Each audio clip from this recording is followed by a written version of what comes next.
imom Ahmad, Yahyo ibn Ma'in, Ali ibn Madini va boshqa muhaddislarga ko'rsatib, ularning asarga nisbatan fikrlarini o'rgandi. Muhaddislar Imom Buxoriyni bu noyob kitobni yaratilishi bilan olqishlab, asardagi hadislarning barchasi sahihligini tasdiqlashadi.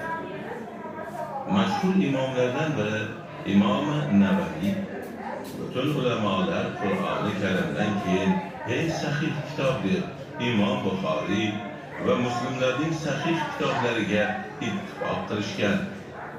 Imom Ahmad, Yahyo ibn Ma'in, Ali ibn Madini va boshqa muhaddislarga ko'rsatib, ularning asarga nisbatan fikrlarini o'rgandi.